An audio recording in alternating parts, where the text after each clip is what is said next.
thing is, when you try and follow a CrossFit training program, every single day I see people doing this, there's so much in there that you're trying to get good at everything all at once, because there's so many competitions throughout the year that you tend to not make any significant improvement in any. I've seen this take on the internet a lot, that CrossFit is just a bunch of random stuff thrown together and that it's not actually training. Just because something is varied doesn't mean that it's random. CrossFit is a very, very popular exercise method, and I say it's an exercise method because main site CrossFit is not training.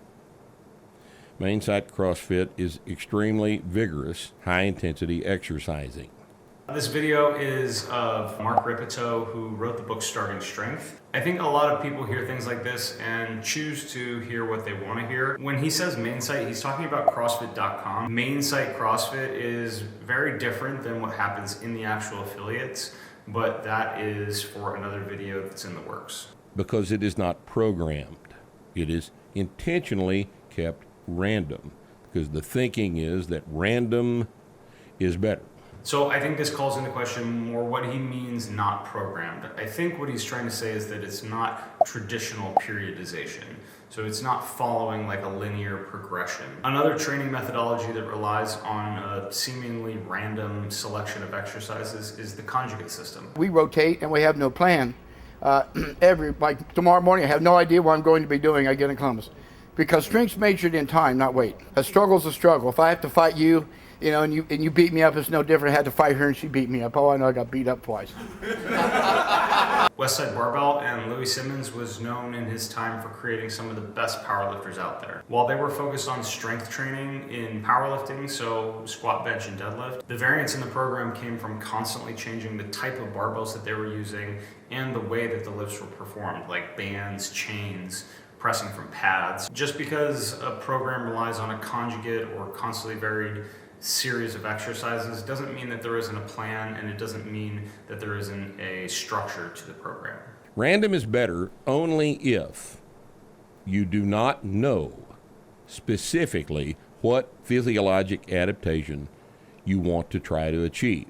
This is pretty silly in my opinion because he knows exactly what adaptation CrossFit is trying to achieve. I made a video on the 10 general physical skills, which I'll put in the cards above and link in the description. But anyway, the purpose of CrossFit is to make adaptations in many things simultaneously. And this is the core reason that periodization and percentages and that kind of thing don't really work, because there are so many different aspects to what we need to train that there's just not enough time in the week to do it in a periodized way. I'll explain later in the video how we structure the training and how we cover all those bases, but it can be done well. The vast majority of the most important physiologic adaptations that you can achieve are strength oriented.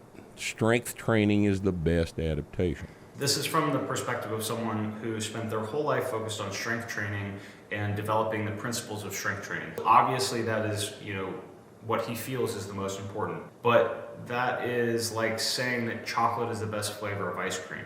I love chocolate, but I also like coffee, and I like loose tracks, and I like cookies and cream. So it just, and it kind of depends on what you're in the mood for. So I think it's kind of foolish to say the best adaptation is strength when there's so many other aspects to fitness apart from strength that are wonderful adaptations that you can make, and people get enjoyment from all sorts of different types of fitness. But if you only squat 5 sets of 5 or whatever they have at random, perhaps only once in 3 weeks or once in 6 weeks, that changes all the time. You're not training for strength in the squat. You're exposing yourself to random hard things. This is correct, because we're not training for just strength in the squat. We're training for strength across a broad range of exercises. And as long as you're exposing yourself frequently enough to challenging things that will create an adaptation, you will continue to progress. And your body will react to demands placed upon it. So if you train with heavy weights, you're going to become a strong person. What he's saying isn't actually wrong. It's actually the intention of the training program.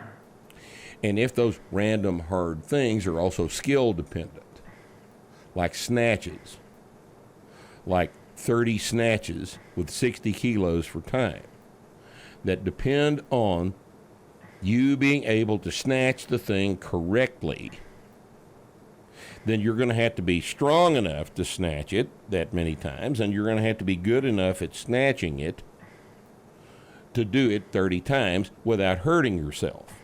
Again, he's correct in what he's saying, but the way he phrases it makes it seem like the skill acquisition and the strength development doesn't happen prior to just throwing Isabel at someone as prescribed. Anyone can perform these workouts scaled back to where they can make a strength adaptation, they can learn the skill of the movement, and they can get a metabolic conditioning response without hurting themselves. Obviously, if you throw 30 reps per time of a snatch at 135 at someone who has never trained CrossFit, that is a recipe for disaster. But no affiliate owner, no coach in their right mind would do that. And that's definitely not the way that CrossFit intended it. But if you don't train for strength and you don't practice the snatch, then you are essentially doing a performance with no preparation.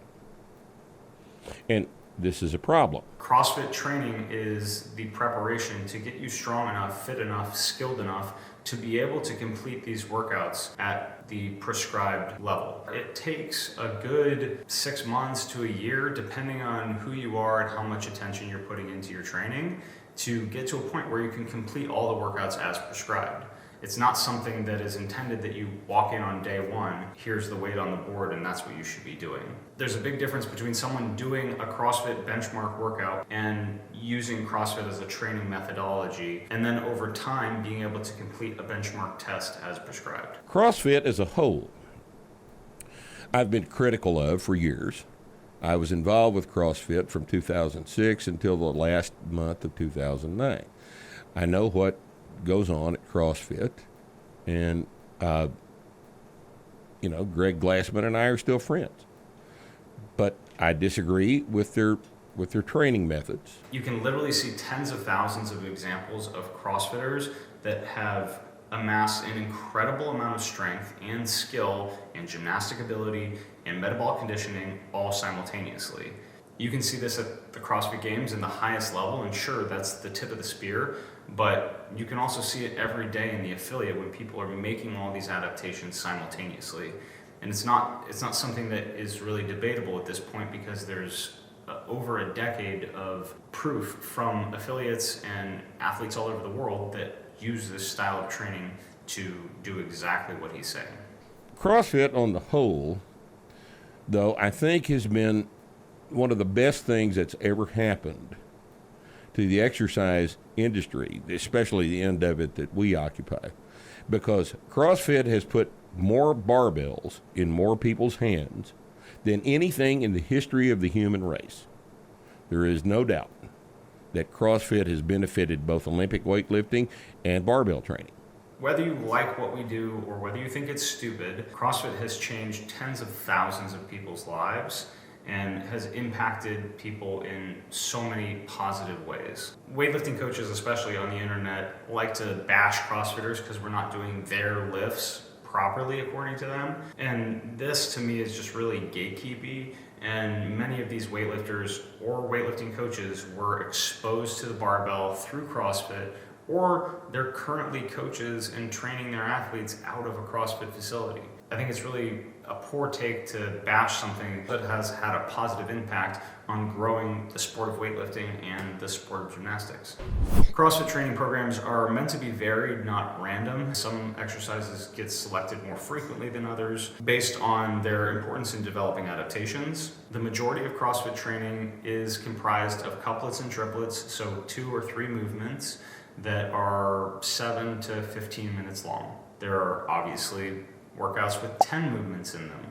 There's workouts that are 2 minutes long. There's workouts that are 45 minutes long. But the majority, couplets and triplets, 7 to 15 minutes. The movements are selected from 3 categories: monostructural conditioning, so running, rowing, biking, burpees, swimming; weightlifting, anything with load, so barbells, kettlebells, dumbbells; and then gymnastics, which we consider body weight movements, so pull-ups, push-ups, dips, handstand. The intention of being varied in this training is to mix and match as many stimulus to create adaptation across all 10 general physical skills. This is how we create a well-rounded fitness, and that overall is the intention of CrossFit training.